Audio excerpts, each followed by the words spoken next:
آپ کا سوال بڑا ہی ڈینجرس اور خطرناک ہے کہ آپ کے دوست نے کہا ہے کہ نبی کریم صلی اللہ علیہ وسلم کی وفات کے 300 سال کے بعد یہودی نے حدیث لکھی ہے۔ اللہ تبارک و تعالی اس بھائی کو رب ذوالجلال والاکرام کے قرآن کی تلاوت اور فہم و آگہی سے دوچار کرے اور رسول اللہ صلی اللہ علیہ وسلم کی سیرت اور آپ کی سنت پڑھنے کی مزید توفیق عطا فرمائے۔ اس نے جو بات کہی ہے، دراصل یہ بات ایک یہودی نے 1890 میں کہی تھی۔ ایک یہودی مستشرق، اس کا نام گولڈ زیہر تھا، گولڈ زیہر تھا، جس کی پیدائش 1850 عیسوی میں ہوئی ہے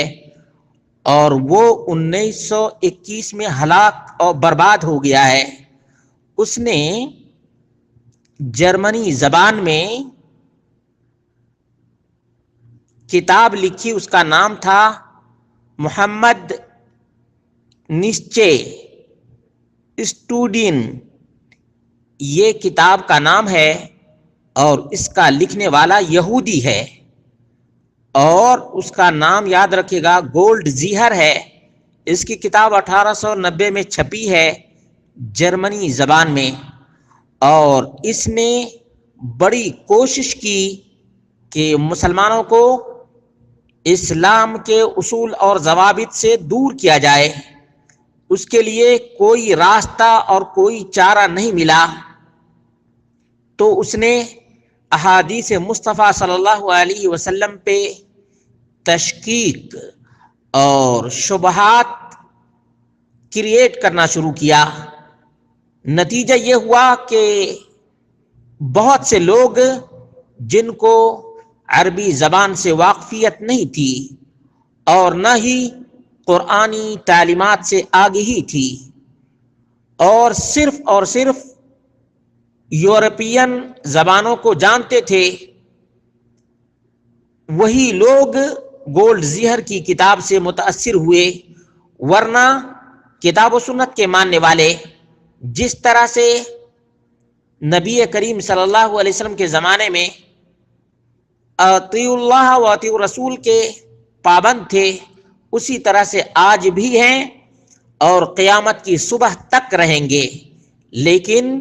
گولڈ زیہر نے جو زہر محمدی نیچے اسٹوڈین میں گھولا تھا، اس کا اثر ہے کہ آپ کا دوست اس فکرے کو آپ کے سامنے پیش کیا ہے۔ یہ بہت ہی خطرناک ہے اور بہت ہی زیادہ تعجب کی بات ہے کہ ایک مسلمان جو قرآن کریم میں بارہا اطیعوا اللہ و اطیعوا الرسول پڑھتا ہے اور جو یہ بھی پڑھتا ہے کہ وما ينطق عن الهوى ان هو الا وحی یوحی، اللہ کے رسول صلی اللہ علیہ وسلم اپنی طرف سے کوئی بات نہیں کرتے، جو کچھ بھی کہتے ہیں وہ وحی الہی پر مبنی ہے۔ اور اسی طرح سے اللہ رب العالمین نے فرمایا انا نحن نزلنا الذکر وانا له لحافظون، ہم نے ہی ذکر کو نازل کیا ہے اور ہم ہی ذکر کی حفاظت کرنے والے بھی ہیں۔ ذکر رب کا قرآن بھی ہے اور محمد مصطفیٰ صلی اللہ علیہ وسلم کا بیان بھی ہے، اس لیے یہ شوشہ چھوڑنا اور یہ زہر لوگوں کے ذہنوں میں پیدا کرنا بہت ہی افسوسناک ہے کہ ایک یہودی نے کتنا اثر ڈالا ہے کہ ایک مسلمان ہو کر لا الہ الا اللہ محمد رسول اللہ کا اقرار کرنے والا پورے سرمایہ حدیث کا انکار کر دے اور کہے کہ وفات مصطفیٰ صلی اللہ علیہ وسلم کے 300 سال بعد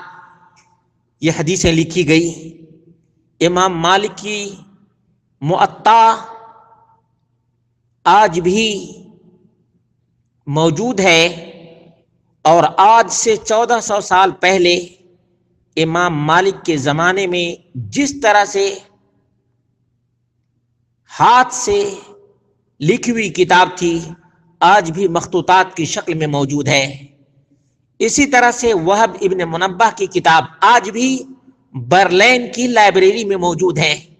کیا یہ سب شہادتیں ایک مسلمان کے فخر کے لیے کافی نہیں کہ اللہ رب العالمین نے جس طرح سے قرآن کی حفاظت اور قرآن کے بیان کی حفاظت کا ذمہ لیا ہے، اسی طرح سے بیان مصطفیٰ کو بھی محفوظ کر دیا ہے؟ یقیناً جس کا ایمان رب کے قرآن اور محمد مصطفیٰ صلی اللہ علیہ وسلم کے فرمان پر ہوگا،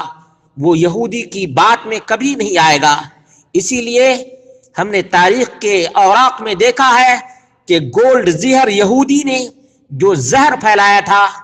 اس کا جواب بہت سے مسلمانوں نے دیا ہے، اور منہ توڑ جواب دیا ہے، اس لیے کہ یہودی تورات کے اندر تحریف کرتے چلے آئے ہیں، آج تک تحریف کر رہے ہیں۔ یہودی کے پاس کوئی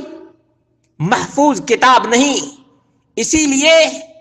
چور جب کسی دوسرے آدمی کو سیدھا سادہ دیکھتا ہے تو اس کے اوپر الزام لگاتا ہے۔ یہ یہودی بھی مسلمانوں کے اوپر اسی لیے الزام لگایا تاکہ جس طرح سے تورات مشکوک ہے، اسی طرح سے قرآن اور نبی کا فرمان بھی مشکوک ہو جائے۔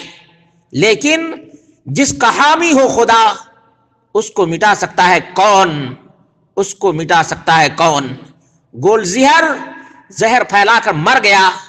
لیکن اس کے گلے میں یہ زہر ہمیشہ کے لیے خطرناک بن گیا۔ اسی طرح سے نصارہ نے اس کی کتاب کو بیس بنا کر، بنیاد بنا کر احادیث مصطفیٰ صلی اللہ علیہ وسلم کو شک کی نظر سے دیکھا اور لوگوں کے ذہنوں میں شکوک اور شبہات پیدا کیے۔ لیکن اسلام قرآن و سنت کی شکل میں جس طرح سے نبی کریم صلی اللہ علیہ وسلم کے زمانے میں محفوظ، اسی طرح سے آج بھی محفوظ، اور قیامت کی صبح تک قرآن و سنت محفوظ رہیں گے۔ جتنے بھی شکوک اور شبہات پیدا کرنے والے یہودی اور نصرانی یا مجوسی، رافضی یا شیعی آئیں گے، تمام کے تمام منہ کی کھائیں گے۔ اللہ کا کلام اور